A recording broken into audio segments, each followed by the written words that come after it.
الیاس علیہ السلام اور ان کی قوم کا واقعہ اگرچہ قرآن میں بہت مختصر ہے، تاہم اس سے یہ سبق حاصل ہوتا ہے کہ بنی اسرائیل کے یہود کی ذہنیت اس درجہ مسخ ہو چکی تھی کہ دنیا کی کوئی برائی ایسی نہیں تھی کہ جس کے کرنے پر یہ حریص نہ ہوں، اور کوئی خوبی ایسی نہ تھی جس کے یہ دل دادہ ہوں، اور انبیاء و رسل کے ایک طویل اور مسلسل سلسلے کے باوجود بت پرستی، نجوم پرستی، عناصر پرستی، غرض غیر اللہ کی پرستش کا کوئی شعبہ ایسا نہ تھا جس کے یہ پرستار نہ بنے ہوں۔ الیاس علیہ السلام کے بعد یسع علیہ السلام تشریف لائے۔ سورہ صاد آیت 48 میں فرمایا، اور اسماعیل، یسع اور ذوالکفل کا بھی ذکر کیجئے، یہ سب بہترین لوگ تھے۔ یسع علیہ السلام بعض مورخین کے نزدیک ہارون علیہ السلام کی اولاد میں سے ہیں، اور بعض کے بقول یوسف علیہ السلام کی نسل سے ہیں، اور یہ الیاس علیہ السلام کے چچا زاد بھائی تھے۔ ان کے باپ کا نام عدی تھا، گویا آپ کا پورا نام یسع بن عدی علیہ السلام تھا۔ یسع علیہ السلام کے بارے میں بھی کسی اہل علم نے تفصیل بیان نہیں کی، صرف اتنا مذکور ہے کہ وہ پیغمبروں میں سے تھے۔ اللہ تعالیٰ نے ان کا قصہ ذکر نہیں فرمایا، نہ صحیح احادیث میں ان کے بارے میں کچھ ذکر آیا ہے، بس اسرائیلی روایات ملتی ہیں۔ یسع علیہ السلام الیاس علیہ السلام کے نائب اور خلیفہ تھے۔ چھوٹی عمر ہی سے ان کی رفاقت میں رہنے لگے تھے، اور ان کی وفات کے بعد اللہ تعالیٰ نے بنی اسرائیل کی ہدایت و رہنمائی کے لیے یسع علیہ السلام کو نبوت سے سرفراز فرمایا، اور انہوں نے الیاس علیہ السلام کے طریقے ہی پر بنی اسرائیل کی رہنمائی فرمائی۔ یہ معلوم نہیں ہو سکا کہ انہوں نے کتنی عمر مبارک پائی اور بنی اسرائیل میں کتنے عرصے تک حق تبلیغ ادا کیا۔ یسع علیہ السلام کی وفات کے بعد بنی اسرائیل بدحالی کا شکار ہو گئے، ان پر جابر حکمران مسلط ہو گئے، انہوں نے دین کو دنیا سے جدا کر دیا۔ ان حکمرانوں نے خوب ظلم کیا، بنی اسرائیل میں سے ہونے کے باوجود وہ بہت بڑے فاسق بن کر سامنے آئے، وہ لوگوں کو اپنا غلام بنا کر رکھتے۔ دوسری طرف بنی اسرائیل کئی معرکوں میں شکست سے دوچار ہوئے۔ بنو عمالقہ کے ساتھ ایک معرکے میں تو انہیں نہایت بری طرح شکست ہوئی، اور بنو عمالقہ نے بنی اسرائیل سے وہ تابوت چھین لیا جو کہ لکڑی کا تھا، اور وہ اس سے برکت حاصل کیا کرتے تھے۔ اپنے مارکوں اور لڑائیوں میں وہ اس کو ساتھ لے جایا کرتے تھے۔ جب بنی اسرائیل اس کو دیکھتے تو ان پر سکینت بھی نازل ہوا کرتی تھی۔ اس تابوت میں آل موسیٰ اور آل ہارون کے باقی ماندہ آثار تھے۔ کہا جاتا ہے کہ اسی میں موسیٰ علیہ السلام کے صحیفے اور تورات کی تختیاں تھیں۔ موسیٰ علیہ السلام کا عصا بھی تھا، آپ کے کپڑے بھی محفوظ تھے۔ اسی طرح ہارون علیہ السلام کی کچھ نشانیاں بھی تھیں، بلکہ ایک روایت میں تو یہ بھی ہے کہ اس میں آسمان سے نازل ہونے والا من و سلوہ کا مرتبان بھی تھا جو وہ وادی تیہ میں کھاتے رہے تھے۔ بہرحال یہ صندوق اس مارکے میں ان کے ہاتھوں سے نکل گیا، اس پر بنو عمالقہ نے قبضہ کر لیا۔ اس طرح بنی اسرائیل کا افتراق اور انتشار بڑھتا چلا گیا، یہاں تک کہ بادشاہوں پر بھی اس کے اثرات پڑے اور یہ صندوق انہیں بھی نہ مل سکا، یہاں تک کہ اللہ کے ایک معزز پیغمبر شمویل علیہ السلام ظہور پذیر ہوئے۔ انہیں شمعون بھی کہا جاتا ہے، عربی زبان میں اس کے مترادف لفظ اسماعیل بنتا ہے، اور ان کا نام شمویل اس وقت عربی زبانوں کی کتابوں میں عام ہو چکا ہے۔ شمویل علیہ السلام نے دعوت توحید شروع کی، انہیں حق کی طرف بلانے لگے۔ چونکہ بنی اسرائیل اپنے انتشار اور تفرقے کو ایک عظیم مصیبت سمجھ رہے تھے، وہ ان کی دعوت کو قبول کرنے لگے۔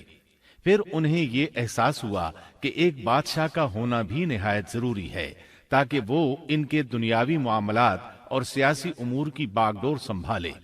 چنانچہ اکٹھے ہو کر شمویل علیہ السلام کے پاس آئے، کہنے لگے، ہم میں سے ایک شخص کو منتخب کر دیجئے جو ہم پر حکومت کرے، اور ظالموں سے بدلہ لینے کے لیے جب لڑائی ہو تو وہ ہماری قیادت کرے۔ قرآن کریم میں اس قصے کو بہت وضاحت سے بیان کیا گیا ہے۔ اللہ تعالیٰ سورۃ البقرہ آیت 246 میں فرماتے ہیں، آپ نے موسیٰ کے بعد والی بنی اسرائیل کی جماعت کو نہیں دیکھا جبکہ انہوں نے اپنے پیغمبر سے کہا کہ کسی کو ہمارا بادشاہ بنا دیجئے تاکہ ہم اللہ کی راہ میں جہاد کریں۔